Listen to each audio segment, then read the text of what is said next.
Meu nome é Fábio, sou militante político. Só uma coisinha, não é uma pergunta. Então não vai ser tão rápido. Tá, tá, que é o seguinte, por favor, você bem... o negócio é o seguinte, não é uma pergunta, é só um comentário sobre o filme, em relação ao fato que o filme é sobre direitos humanos, né? Ele se incomodou no final, né? Que falou assim, sem partidos, né? Estou tentando. Não reparem não que eu fico muito nervoso falando em público, eu não sou bom de falar em público, eu sou muito tímido, tá? Mas assim, aí ouvindo o delegado Rolando Zacconi, eu pude aprofundar mais o que eu estava pensando ali. Também me incomodou aquilo, mas eu acho que de repente eles, assim, não estou desculpando ali, mas assim, acho que foi sem citar partidos. Porque o que me incomodou, eu vou falar, além disso, né? Sem citar doutrinas. É o filme que a gente está falando, sobre direitos humanos. Então, sem citar religião, né? Incomodou porque é o seguinte, por exemplo, eu acho que era isso que eles queriam colocar, porque realmente, sem partido, sem organização, não se faz nada. E sem ideologia, isso também não faz uma crítica à realidade, né? Sem doutrina, no caso, né? Ideologia e doutrina.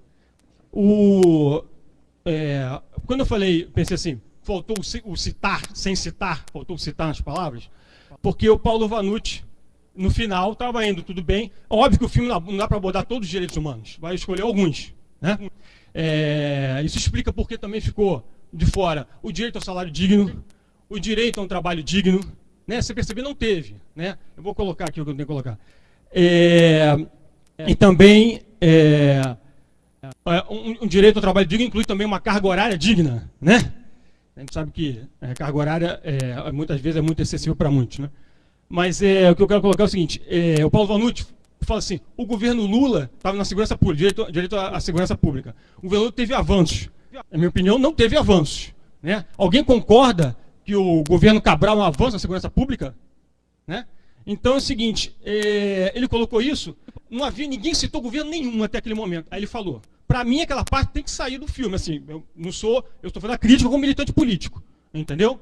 E podia colocar no final sem citar, aí já caberia, né? Então assim, sem citar governos, eu tinha que acrescentar isso também, sem citar partidos, sem citar doutrina, sem citar religiões, sem citar governos. E ele citou um governo, né? Lamentável, né? Então desculpe, aqui eu falei que eu ia fazer um comentário. Tá, então um outro comentário só que eu vou fazer a mais rapidinho, rapidíssimo. Também foi na parte da direito à memória, né? Que realmente tem que ser sempre relembrado uma ditadura, nunca pode ser esquecido, tem que ser sempre lembrado para poder saber, numa democracia, saber o diferencial, né? Democracia formal. Né? O fato é o seguinte, também elogiou a Dilma, porque ela foi explorada, ela foi torturada, então ela pode constituir uma comissão da verdade. Essa comissão da verdade a gente sabe que não está completa, né? Quem faz a maior crítica disso é o Tortura Nunca Mais do Rio de Janeiro, né? Não vai ser levado a processo, eles tinham que ser julgados quando fossem descobertos, não foi aberto arquivos, foi feito um acordo com os militares dentro do que é possível, e mesmo assim eles dão piti, né? Os militares toda hora. Então é o seguinte, o governo Dilma é mais uma, assim como o Lula é mais de um trabalhador que chegou no governo, aí entra o que eu queria, os dois aprofundaram, os dois comentários dela, que falou assim, terminando, concluindo,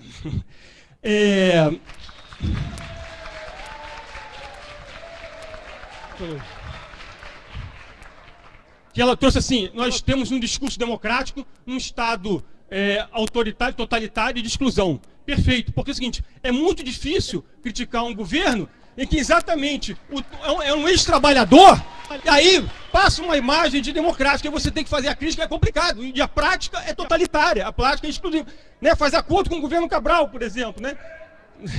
E aí, estou terminando, e aí, desculpa, só para terminar, a última questão é assim, exatamente, e aí dá prosseguimento a essa mesma visão, de uma visão totalitária, ou um discurso democrático, numa prática totalitária, que é o que vai para a Comissão da Verdade também. Um discurso que está fazendo tudo, só que a Comissão da Verdade não está trazendo nada de novo. Tá trazendo nada, só faz a mesma festança com o que já existe. Né? É só isso. Até logo.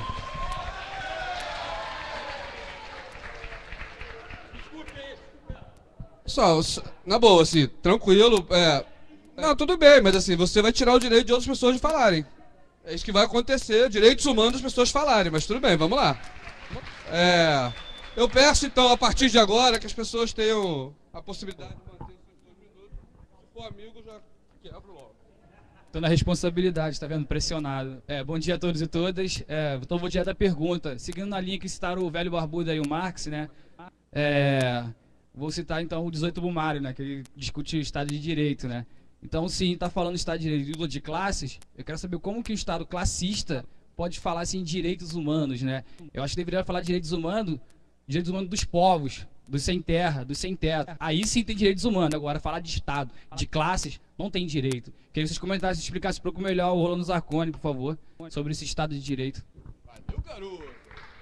Boa noite. Boa tarde, meu nome é Carla. Eu fui provocada pela fala do Marcelo quando ele citou o livro do Márcio Postman. E naquele livro tem um dado que é o seguinte: cerca de 95% dos novos postos de emprego que foram criados não ultrapassam um salário mínimo e meio. Tá, interessante, o desemprego diminuiu e tudo mais, mas isso tem que ser contextualizado numa situação onde moradia, habitação e tudo mais são tratados como mercadoria e mercadoria de luxo. Então isso aí está concatenado com a questão das passagens, que não é só 20 centavos, mas é 20 centavos, que faz muita diferença, porque morar é caro, comer é caro, transporte é caro e tudo é caro. Aí eu pergunto para o Zacconi, enfim... Como que você está vendo a atuação da polícia, não só no Rio de Janeiro, porque tem os seus grandes atos de truculência, mas no Brasil inteiro, essa repressão? O policial não se identifica com essa diminuição do seu poder aquisitivo que tem, enfim, com a diminuição da qualidade de vida, e o que acontece? Eu queria entender um pouquinho, assim, se você puder ajudar. Já que o Bolsonaro foi embora, né, você vai ter que responder. Aí.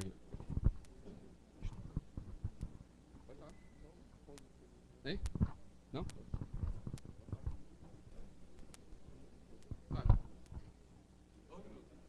Rapidinho, curto e grosso. Boa tarde, eu quero fazer uma pergunta ao Zacconi. Que a sua linha de pensamento sobre uma polícia menos corrupta, ela agrada a boa parte da corporação, né? E o que você acha da opinião de alguns apresentadores de televisão que vem criticando a política de direitos humanos? Ô, professor, só uma pergunta. Aquele professor foi mandado embora da Mackenzie, lá em São Paulo. Aquele que pediu para a polícia passar em cima. A Mackenzie já não é mais... Qual a sua opinião sobre os apresentadores de televisão que vem falando sobre a questão de direitos humanos, falando que direitos humanos é feito para bandido, assim por diante, que vem criticando?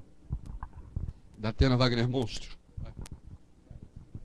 Pô, tá uma galera aí da cultura de resistência e tal, Zacconi. E eu sou o Julião, tá aqui Gaspa, MC Papá, tem a galera da comunicação popular do Brasil de Fato, Vírus Planetário, entre outros, o próprio Domingo é Dia de Cinema, né? E como é que você vê que pode haver uma integração ou uma interação maior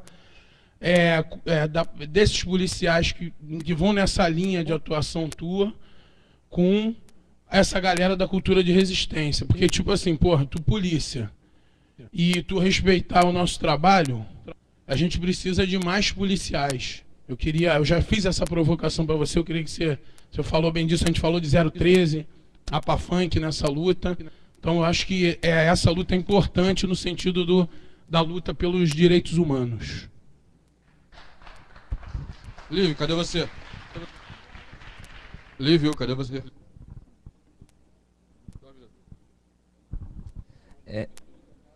Eu tava discutindo isso com uns amigos uns dias atrás, que assim, daqui a um tempo o que espera a gente é a lei antiterrorismo, né? Esse negócio de mega evento, lei geral da Copa. E dentro dessa discussão de direitos humanos, o que a gente, sei lá, o que a gente faz? Ou a gente sai do Brasil, ou a gente fica em casa, ou a gente vai pra rua e morre. Não sei. Enfim, é isso, direitos humanos. Cadê, né? É isso. 3 alternativas. Gaspa. Dá pra você ver aqui ou tem que até aí? Então, assim, eu lamento muito a ausência do Marcelo Freixo, Primeiro, pelo motivo que o retirou daqui, que tem, pelo que eu entendi, parente enfermo, e depois que era uma questão direcionada a ele, principalmente.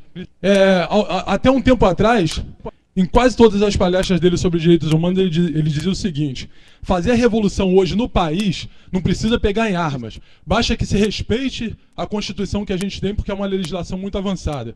Só que essa Constituição garante, inclusive, a propriedade privada dos meios de produção, que é a essência do capitalismo, que gera todas as desigualdades, berço das violações de direitos humanos. Agora ele renovou, ele está dizendo que a essência da luta de classe é a luta pelos direitos humanos, porque produz desempregado. Isso é a essência do capitalismo. O capitalismo é um modelo de produção de mercado. E isso consta nas leis de mercado, a lei de oferta e procura. Então o capitalismo sempre vai produzir muito desempregado para que essa balança esteja favorável ao capital. Então eu queria entender, que ele explicasse isso com mais clareza, porque fica difícil de entender. E para finalizar, assim, eu dei uma saída rapidinho para comer uma parada ali e voltei. O documentário estava se aprofundando sobre a questão de gênero. O documentário terminou, perguntei a algumas pessoas se ele se aprofundou também sobre a questão racial. Me disseram que não. Então, assim, é um bagulho tão complicado, a questão dos direitos humanos é tão seletivo que nenhum documentário que vai defender, né, os direitos humanos é capaz de tratar a questão racial como ela merece num país como o Brasil, que é o país de maior população preta fora da África. E que, tratando de direitos humanos, aí vamos falar aí de um estudo do Inácio Cano, diz que 70,2% dos vitimados pelos autos de resistência no Rio de Janeiro são pretos. Valeu, Gaspa. Boa tarde, pessoal. Meu nome é Marcelo Costa, eu sou professor de alguns pré-vestibulares em Niterói, o pré-vestibular popular do Morro do Estado e o pré-vestibular social do CEDERJ no Polo também em Niterói. A pergunta que eu queria fazer, acho que a Fernanda e o Zacconi poderiam dar alguma contribuição diante desse contexto de manifestações populares nas principais cidades do Brasil, seja Rio de Janeiro, São Paulo, além de enfrentar essa mídia, né, hegemônica que desqualifica essas manifestações, chamando esses jovens de vândalos, de desordeiros, de baderneiros, está correndo já alguma coisa nos bastidores do Congresso, é uma discussão sobre o projeto de lei contra o terrorismo, ou sobre o terrorismo. E essas discussões, o relator da comissão responsável pelo debate em torno desse projeto de lei está defendendo a inclusão dos movimentos sociais nesse projeto, nesse debate. Tentar criminalizar os movimentos sociais. E aí o Zacconi havia falado que hoje, para se fazer política, para se fazer transformações, nós precisamos, né, felizmente ou não, dos partidos políticos. Afinal de contas, nossa representação está estruturada dessa forma. Mas nós não podemos, por exemplo, menosprezar a relevância dos movimentos sociais. E no momento em que a gente vê essa mobilização, a gente está vendo, vamos dizer, o bloco na rua, a população na rua, a gente vê o poder, os grupos hegemônicos já se mobilizando para tentar conter essa mobilização, para tentar conter esse avanço nos protestos. E aí, Zacconi e Fernanda, se ambos puderem dar uma contribuição, tá? Obrigado. Galera, só lembrando, vamos aqui a resposta. Nosso próximo filme é dia 14 de julho. Quem quiser contribuir lá na página para sugerir filme, debatedor, debate e tudo mais. Beleza. Não, beleza, que eu tenho que meter o pé também. Olha só, bom, queria esclarecer algumas coisas. Em relação à questão que foi uma provocação que eu fiz ao fechamento do filme, eu não sou militante de partido, eu não tenho ficha de inscrição em nenhum partido político. Hoje, para eu ser sincero para vocês, não tem nenhum que eu levante a bandeira, mas eu tenho que reconhecer, né? Não tem como nós fazermos política sem chamá-los, porque na hora que vai ser votado qualquer projeto de lei, ou quando interessa para a sociedade, inclusive na questão das passagens, né? Quem vai decidir é o poder político feito através da representação dos partidos. Porque se queremos que as passagens, né, as tarifas baixem, não haja um aumento, no fundo, quem vai resolver isso, quem vai decidir, então não é sem, não precisa ser através de, é diferente. Né? Eu acho que nas passeatas nós não podemos, esse é o meu ponto de vista, simplesmente dizer partido não entra. Não, venha os partidos, venha as religiões. Eu queria muito que essas manifestações que estão acontecendo tivesse a presença dos religiosos, dos partidos políticos. Você aumenta o leque, né,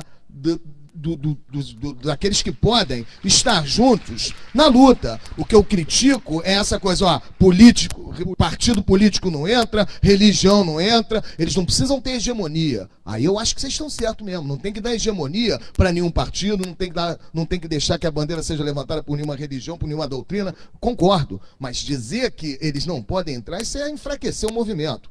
Então é o primeiro esclarecimento. Segundo, no que diz respeito à síntese, que tem que ser muito rápida, né? Em relação às questões que foram levantadas, tem uma questão que me chama muita atenção. Essa relação que nós estamos fazendo entre o debate dos direitos humanos e o modelo político-econômico, o sistema capitalista. Isso é muito interessante. Tem uma coisa que vocês têm que se arrepiar quando vocês ouvirem, né? Segurança cidadã. Esse nome hoje está presente em Secretaria de Segurança Estadual, como no Maranhão. No Maranhão está escrito lá, Secretaria Estadual de Segurança Cidadã. Meu amigo, porque o contraponto do cidadão é o não cidadão, né? Porque o cidadão, como diriam os titãs, é o cidadão civilizado, né? E o contraponto é o não cidadão bárbaro, que já foi falado muito bem aqui pela Fernanda. Então, quer dizer, a Declaração Internacional Universal dos Direitos Humanos, no seu artigo 3º diz que, no artigo 1º diz que todo homem nasce com direitos. Mas no artigo 3º vai dizer que esses direitos só se realizam através do Estado-nação. É só através de uma nação, e aí tem a questão do território, que nós podemos realizar esses direitos humanos. E aí é que surge toda a construção do iluminismo, que é a base, digamos assim, a doutrina, né, para a manutenção desse modelo econômico que nós temos aí na forma do capitalismo. Quem é cidadão? Quem é o cidadão? O cidadão é aquele que não entra, né, numa relação de inimizade, num estado de guerra, como diria o Locke, em relação ao Estado. Aquele que se coloca em relação de guerra com o Estado, ele perde a cidadania.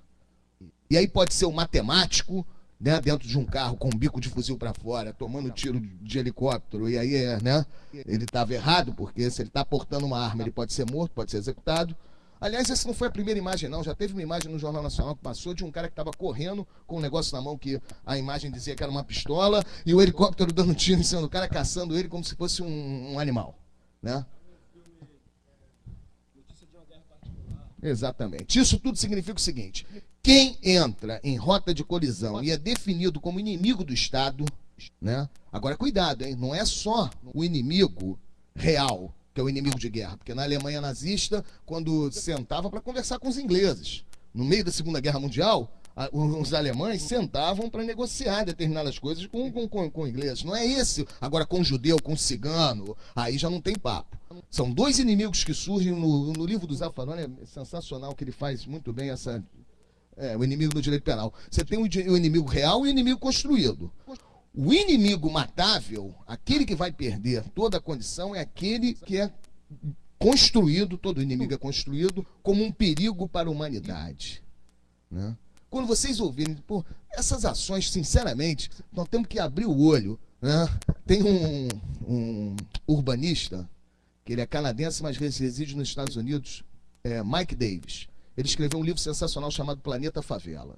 Nesse Planeta Favela, né, ele mostra como que os bolsões de pobreza vão, né, crescendo em todo mundo, a ponto de nós chegarmos num momento hoje 50% da população mundial moram em bolsões de pobreza, né? E a estratégia para se fazer controle social desses bolsões de pobreza seriam através da militarização da segurança pública, ocupação de territórios pobres através das Forças Armadas, né? Então ele chama a atenção que hoje isso é um modelo. A UPP não foi uma invenção do Rio de Janeiro. Não existe diferença entre o que acontece na UPP do Rio e o que está acontecendo no Haiti, né? E lá no Haiti, quem vai para a missão humanitária, as missões são humanitárias.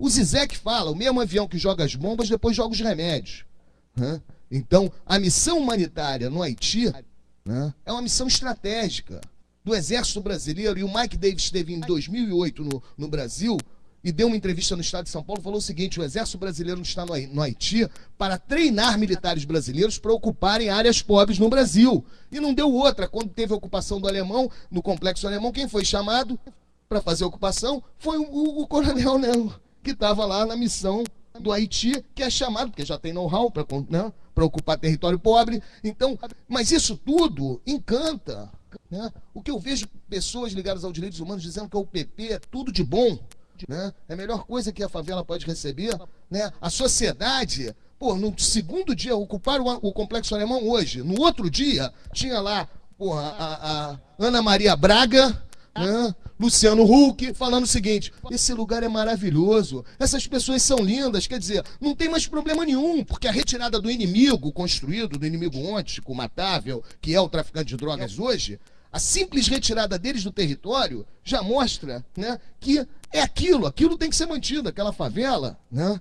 Ela não precisa, aí vão falar, mas vai entrar o PP social, né? Aí as missões humanitárias ficam sempre mais enfraquecidas, porque primeiro vem a força, né, da tomada do território pelas forças policiais. Depois, né, vem o resto. Esse resto, o fiel que mora no Santa Marta, que foi a primeira comunidade. Quantos anos tem de UPP lá?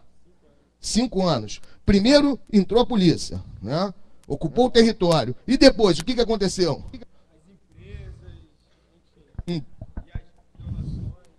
E o saneamento? E a educação? Aí acabou, entendeu? Fica na ocupação do território pelas forças militares. Isso é um modelo de gestão, né, de segurança pública militarizada que permite a manutenção do sistema econômico. Evidentemente, como é que você vai manter um sistema econômico político que tem 50% da população mundial em bolsões de pobreza? Como é que vai ser feito isso nesse capitalismo tardio se não for com a ocupação militarizada de territórios para ter um controle? E eu falei para a rapaziada lá do Piratininga, como é que é? No núcleo NPC, núcleo Piratininga de comunicação. Eu falei para eles, olha só, não adianta ficar discutindo o PP. O Vitor tá aí? Cadê o Vitor? Cadê o Vitor? Salve, Vitor. Você não estava nesse dia, você estava com compromisso, mas eu falei para a rapaziada, não fiquem focados nos desvios de função da UPP.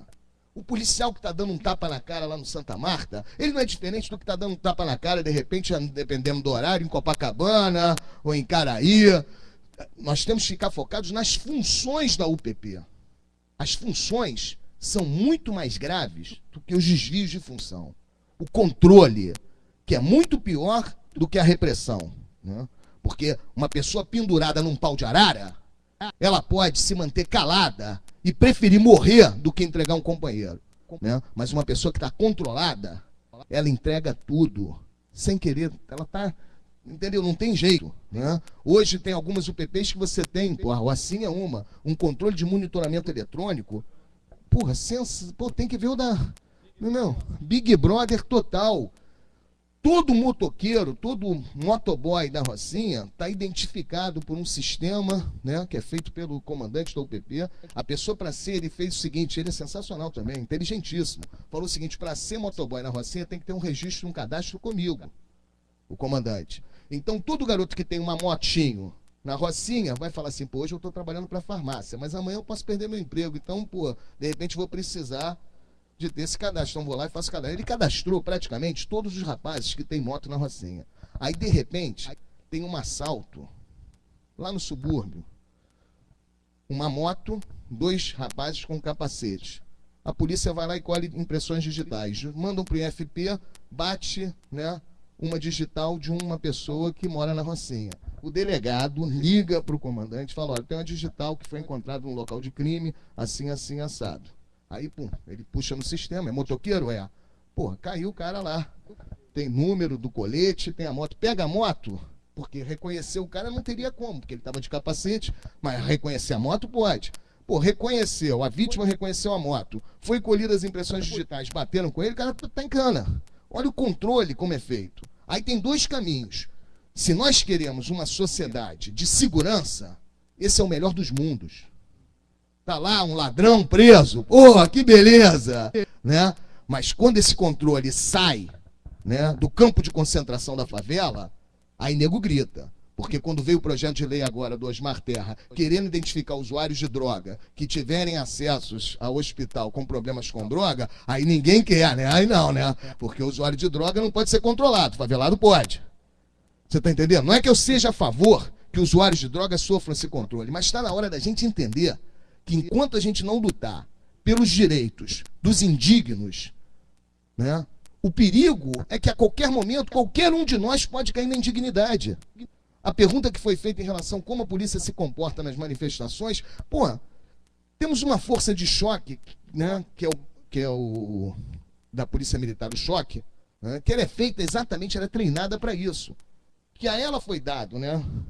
O problema é político. Porque, não sei se vocês lembram, quando estava o batalhão acompanhando a manifestação, não teve problema nenhum. Aonde que o problema acontece? É quando chega o choque. Agora, quem manda o choque para lá? Esse é o responsável. Não é o choque, não é o policial que é mal treinado. É o safado que mandou o choque para uma manifestação que não tinha que estar lá. O choque não tem que estar lá, mano. O choque só pode ser chamado se existir realmente um distúrbio, né, que seja capaz de colocar em perigo. Agora, o perigo ele é previsto anteriormente. A manifestação já é um perigo. Esse é que é o conceito, né? O conceito é que se manifestar, né, já é expor a perigo a sociedade, a comunidade, né? Então, essas questões a gente tem que aprofundar. Eu agradeço a possibilidade de ter estado aqui com vocês. Vou ter que sair. Obrigado, mas vocês estão bem servidos aqui.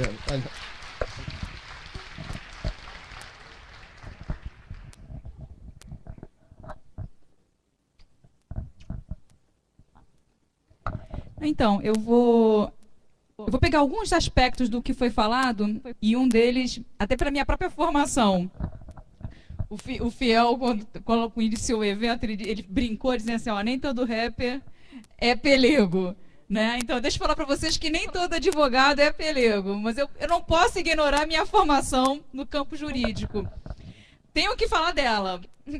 E aí, eu vi muitas falas dizendo assim, e eu concordo, né? A gente está lidando com uma sociedade capitalista, e como pensar direito humano numa sociedade capitalista se eu parto do pressuposto que o próprio sistema do capital, ele já é, pela sua própria natureza, pela sua própria formação, exclusão e exploração, portanto, negação. Mas eu quero dizer para vocês que essa base do pensamento, ela nos formou, ela formou a esquerda.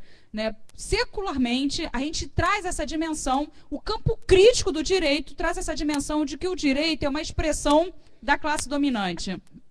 De uns anos para cá, a gente vem debatendo dentro do campo jurídico, na verdade, uma releitura sobre esses pressupostos. Isso não quer dizer negar o exercício da dominação, mas é pensar o direito como um campo também de disputa. Por exemplo, quando a gente pega a decisão do Supremo com relação à relação homoafetiva, não há como negar que há um componente emancipador nessa decisão. Não tem como negar. Por uma sociedade como nossa, misógina, preconceituosa, né, que mata, né, homossexuais, travestis, porque vem nesse setor, né, uma transgressão de um modelo normal de comportamento sexual, o fato de você ter uma decisão de reconhecimento, e é isso que a gente está falando, quando lida com direito, reconhecimentos, ela tem uma componente emancipatória. Eu sempre brinco com meus alunos, dizendo para eles, eu tenho clareza que na minha sala, muitos aqui, não vão falar, porque conhecendo a professora, vai fazer a avaliação, eles têm medo, muitos aqui podem até achar abissal o Supremo ter considerado válido a relação homoafetiva, mas não vão dizer, né? Não vão dizer. Isso significa que é um processo de construção de mentalidades. Você tem uma componente emancipatória. Isso significa que todo direito emancipa? Não.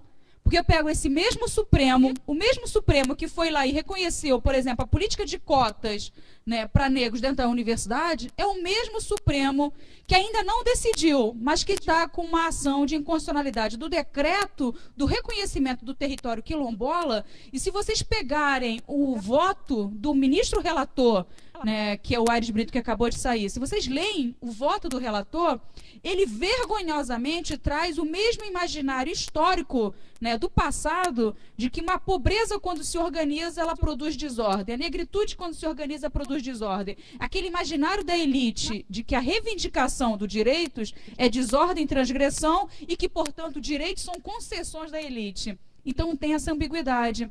Mas eu estou dizendo isso para que a gente não perca de vista que existem potencialidades no campo do direito, na ideia de direito. Direito não é lei. A nossa formação que reduz o direito à lei e ao Estado é uma formação do pensamento ocidental. O mundo ocidental construiu essa dimensão de que direito é o Estado quem nos dá. Essa dimensão, ela limita a potência da reivindicação. Porque o MST, quando se organiza, faz um acampamento, está produzindo direito para mim. Não precisa o Estado dizer que é um direito. Eles estão produzindo o direito na sua essência, que é a ideia de relações sociais. Portanto, a gente tem que pensar que direitos são mais do que lei, mais do que o Estado, mais do que a autorização. Direito é a própria relação social. Né? E nesse processo de pensar a relação social, é pensar que necessariamente direitos, né, são produtos de convivências. Como diz o documentário, o Galeano, né, eu tenho que pensar, né, que o mundo social, ela nos coloca a ideia de convivências. Hoje coexistimos, né, coexistimos com outros setores que até então a gente invisibilizava. Agora, a ideia da convivência é pensar que aquele outro que se organiza, fala, pensa de forma diversa do meu modelo de pensar, de agir, de se comportar, também tem os mesmos direitos assegurados. E isso é muito complexo, porque a nossa formação, a formação do pensamento ocidental, e eu estou reforçando essa ideia da modernidade ocidental, porque isso marca a nossa formação, esse modelo, ele é profundamente calcado numa ideia de unicidade. Por isso as críticas à ideia do... É por isso que causa um certo desconforto, né, quando se critica partido ou quando se critica quem critica o partido. Porque, na verdade, a gente tem uma formação de modelos únicos. E o desafio é a gente pensar que no contemporâneo eu vou ter muitas formas de me organizar. E a gente precisa aprender, né, a conviver com essas multiplicidades de organização, ser capaz, né, de produzir esse diálogo para o enfrentamento, porque o inimigo não está aqui. O inimigo continua sendo o inimigo secular. É o capital, é o capitalismo. E é essa lógica que eu preciso derrubar. Então isso é desafiador.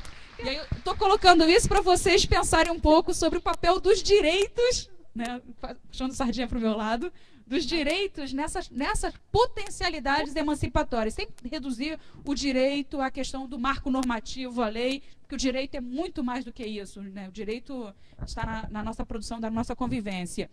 E aí, pensando um pouco nessa questão contemporânea, né, do direito humano, estado de exceção, o que a gente pode fazer? Um dos maiores desafios que se colocam hoje é porque, de fato, ele é um modelo sedutor, né? A Maria Lúcia Caram, ela tem um artigo que ela fala sobre a esquerda punitiva. Por muito tempo, e eu falo isso para os meus amigos que estão, né, da esquerda, nos partidos, por muito tempo nós silenciamos sobre a questão penal. Por que a gente silenciou? Porque a questão penal era voltada para a negritude pobre, né? Era o ladrão de carros, era o ladrão da propriedade, né? São delitos que até então não nos diziam respeito. A gente só mencionava no aspecto penal quando eram vítimas da ditadura militar. O problema é que agora a gente tem um agigantamento desse estatuto penal. A esquerda é seduzida pela lógica punitiva. O projeto de novo Código Penal, e eu já estou apelando, né, já estou produzindo relação com vários marcos religiosos, vou na igreja, vou na Umbanda, porque realmente o novo marco penal, se ele for aprovado, ele é profundamente de exceção.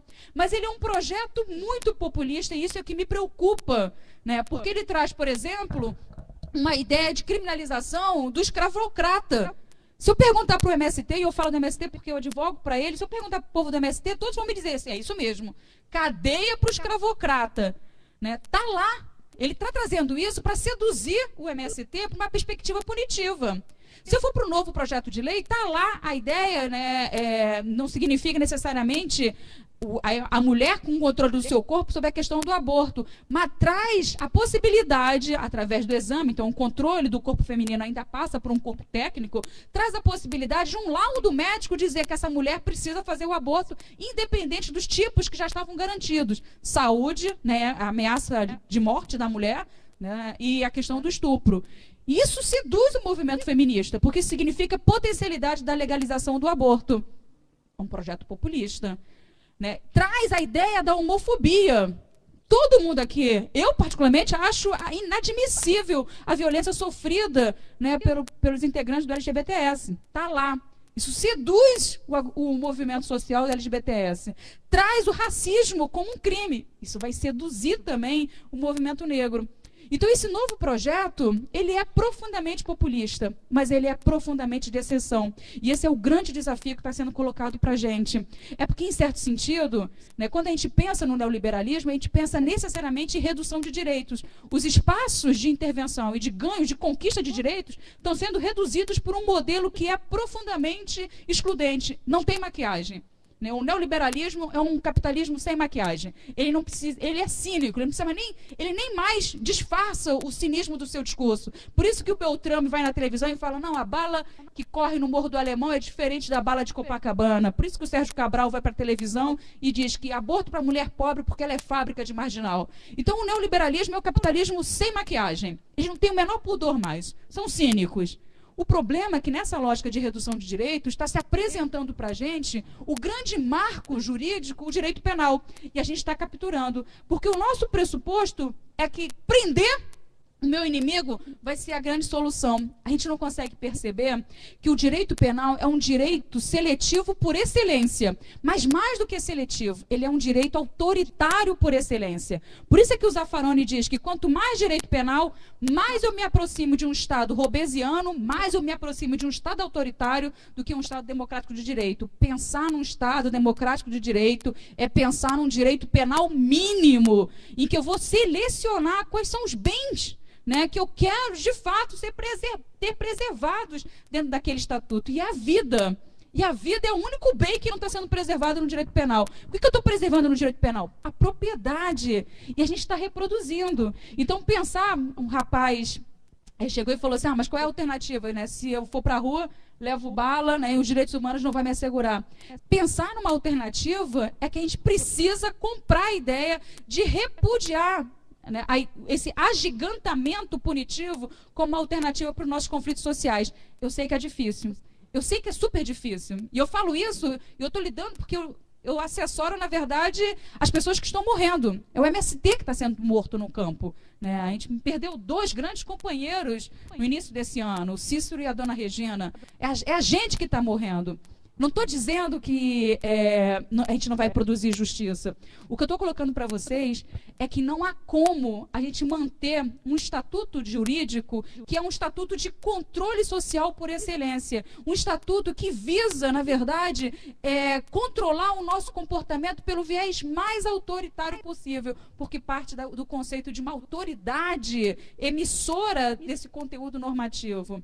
Pensar em democracia significa a gente estar pensando em novas formas, né, de produção de resolução de conflito que não passa pelo direito penal. É por isso que quando a gente pega, por exemplo, a juventude, né, da década de 90, quando a Globo fez uma série de matérias colocando assim, nas boates, eu esqueci o nome do... Pit Boys. Os Pit Boys. Quando começou a ter aquele ataque dos Pit Boys nas boates, a Globo fez uma série de matérias com a juventude, perguntando para a juventude: o que você acha de a gente colocar um monte de câmera filmando? Foi unânime a fala da juventude, né? Eu acho ótimo, porque aí vai pegar o Pit Boy, né? Eu vou poder me divertir tranquilo, porque o Pit Boy vai ser visto.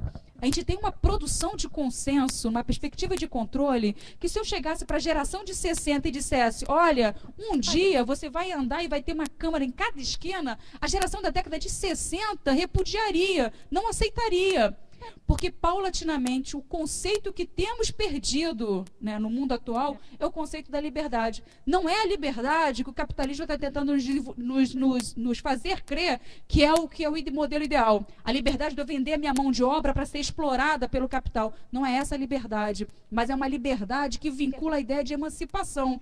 Pensar alternativas para o mundo atual é pensar como podemos projetar a vida humana para a emancipação. Significa que a gente tem que romper com essa essa tradição autoritária. E somos mega autoritários. Somos autoritários como homens, somos autoritários como pais e mães, somos autoritários na nossa relação de emprego, por exemplo, doméstico, com as empregadas domésticas, que é o setor mais rebaixado da produção. Somos autoritários, né? Somos autoritários com quem serve o cafezinho na nossa mesa. Somos autoritários. A gente precisa romper com essa cultura autoritária colonial, né, que produz sedimentação de papéis, para alguns servir, para outros mandar.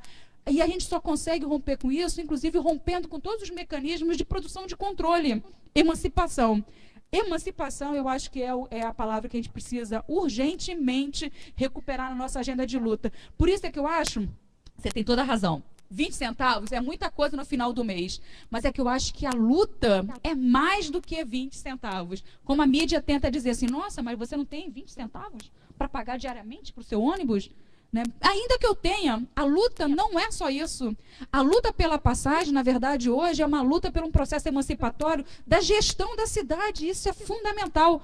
Vivemos uma cidade absolutamente autoritária e é preciso que a gente tome a rédea desse projeto. E a gente só vai conseguir isso se tivermos clareza da necessidade de um projeto emancipatório, não só para a gente do Rio de Janeiro, mas um projeto emancipatório para o mundo. Significa, então, que a nossa luta atual, a luta dos 20 centavos, é uma luta contra o capitalismo, é uma luta contra um modelo de sociedade mercantilizador que entra pela UPP, que defende os bancos, que faz com que milhares de moradores silenciosamente estejam saindo porque não conseguem sobreviver num modelo de mercado que está vivendo hoje dentro das comunidades e que ninguém menciona. Então, na verdade, a luta hoje é contra o capitalismo. Nunca foi tão necessário a gente ter clareza de quem é o nosso inimigo. Nosso inimigo é o capital. E aí, qualquer luta hoje de produção de enfrentamento, e é preciso, gente, é preciso ocupar as praças.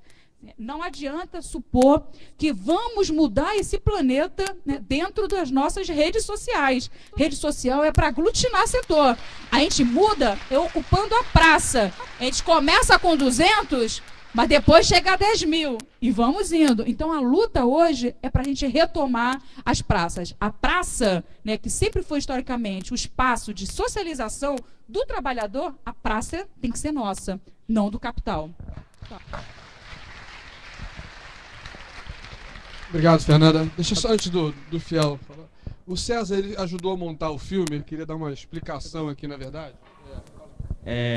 Para estar me apresentando, eu sou o César, fui eu quem editou o filme aí junto com o diretor, né, o Guilherme, que não pôde estar aqui. Ele teve que ir para o Uruguai. Felizmente ia ser legal que ele pudesse de repente dar uma palavra que eu sempre falo assim também sobre o filme. Até ajudar aqui para dar pelas palavras que ele costuma fazer assim quando apresenta o filme. Esse filme já tem uns 3 anos que a gente começou a fazer, né? E foi terminar agora no final do ano passado. Esse filme ele foi através de um encontro que ele teve do filme anterior a ele, que abriu-se uma discussão sobre o que são os direitos humanos quando ele foi falar aqui no Brasil, né? Os direitos humanos aqui, tem aquela ideia de defender bandido, tudo mais. E acho que não sei se foi um argentino, alguma coisa assim que estava lá, ficou indignado, mas como? Não, direitos humanos é para ditadura, né? Defender o pessoal que sofreu a ditadura, não sei o que, os perseguidos e tudo mais. Então ele se ligou nisso que cada país tem uma visão do que são os direitos humanos, né? E eu acho que aqui é legal como a gente aqui, justamente aqui, essa discussão que a gente tem aqui, está falando muito mais sobre segurança pública, polícia e tudo mais. Acho que se fosse na Argentina ia falar sobre ditadura. Se fosse fazer isso aqui no Chile, o pessoal ia abranger o assunto sobre somos estudantes lá, né? Que eu participei daquilo ali, foi eu que filmei aquela pedra voando ali, polícia. E eu fiquei prestando atenção, justamente assim, até entrando nisso, que acho que a atuação da polícia ali é bem diferente da nossa aqui. Deu pra ver isso lá, entendeu? Que eu acho que a polícia era um pouco mais... Lá a gente ouviu o policial falar com a gente, eles entendem o lado dos estudantes. Mas eles não sentam porrada no estudante lá, eles estavam se afastando porque ele falou, a polícia estava falando lá, a gente está cobrindo o nosso papel aqui, que é não deixar eles passarem, que acho que pro palácio, porque se eles chegarem lá, eles vão destruir aquilo lá, então a gente só está protegendo. Então o papel do policial era afastar os estudantes, não é massacrar, não é porrada, não é prender ninguém. Eles têm essa consciência de dar razão aos estudantes lá. Mas enfim, só também responder aqui esse negócio do final do filme que a gente fala que é sem partido, sem doutrina, sem religião. É porque não teve nenhum partido, nenhuma religião que estava por trás da gente aqui, falando como é que o filme deve ser feito. né? A gente foi para a própria cabeça do diretor, do Guilherme, e a colaboração dos amigos, né? A própria ideia que ele já tinha feito do filme e ao longo da edição a gente foi tendo a colaboração, mas não tinha partido, não tinha religião nenhuma. E outra coisa também, a continuação, esse filme é para ter uma continuidade. Ele não vai acabar aqui. Tu vê que o assunto que o pessoal fala, né, da discriminação racial, falta falar sobre religião também, e muitas outras coisas, que ele fala que assim, como é que a gente vê que direito humano, os direitos humanos abrangem vários assuntos, é uma coisa muito vasta. Então que fala de direitos humanos também abrange o direito à água, né? Uma coisa tão simples, mas que muita gente também não tem, que é como saneamento, né? Saneamento básico, esgoto, água. E isso também, se eu não me engano, pode até entrar também. A gente teve coisa que a gente teve que tirar desse filme. Tinha um tema, se não me engano, são 2 ou 3 que acabaram saindo, porque não tava, o filme já estava ficando grande, a gente teve que cortar coisa. Então, só isso. Acho que é só para explicar que esse filme vai ter continuidade, vai ter um próximo aí. Obrigado, César. Só agradecer. Fiel, tá falando, tive aquelas últimas vozes gritando lá, por exemplo, é desse gordinho aqui, ó, que tá lá falando, vai, volta, vai. O Naldinho tava lá, não dá pra ver ele no meio, né? Desse tamanho é fácil. Só agradecer, eu acho que fui contemplado aqui nas falas. Só falar pro amigo aqui que veio aqui, tá meio frustrado com o que vai fazer.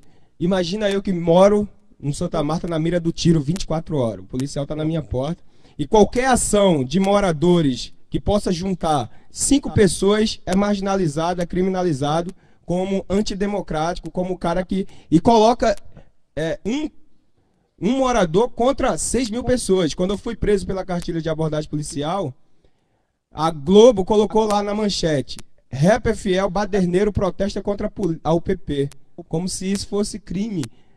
Exercer a minha cidadania. O que a gente está fazendo é exercer a minha cidadania, exercer a nossa cidadania. A gente não pode nunca trocar cidadania para o consumo. Ter um laptop, um netbook, isso é consumo. Cidadania é ter os direitos garantidos, ônibus de qualidade com preço popular, que caiba no nosso bolso, saúde de qualidade. Eu fui na Venezuela, andar de metrô na Venezuela custa 50 centavos. E o povo está na rua, porque o povo junto constrói outra qualidade de vida, outra sociedade. Gente, quem puder ajudar, ali tem uns CDs ali do lado esquerdo. Quero agradecer a minha companheira Márcia, pedagoga, que está junto. Foi presa comigo, isso às vezes não sai na mídia. Ela foi perguntar para onde a polícia ia levar o Fiel, jogaram ela dentro da caçapa. Ela se formou em pedagogia e na monografia dela ela foi tocar no assunto do racismo, da escravidão. A professora dela falou que isso não existiu no Brasil. Então é esse Brasil que a gente tem que destruir, porque racismo acontece hoje, a ditadura empresarial está hoje e as mortes estão acontecendo nas favelas, nas periferias, no campo do Brasil. Obrigado, gente. Galera, obrigado aí, estamos dia 14 de volta aí. Quem puder levar seu lixinho lá pra fora, a gente ajuda bastante os trabalhadores a trabalharem menos. Valeu, um abraço.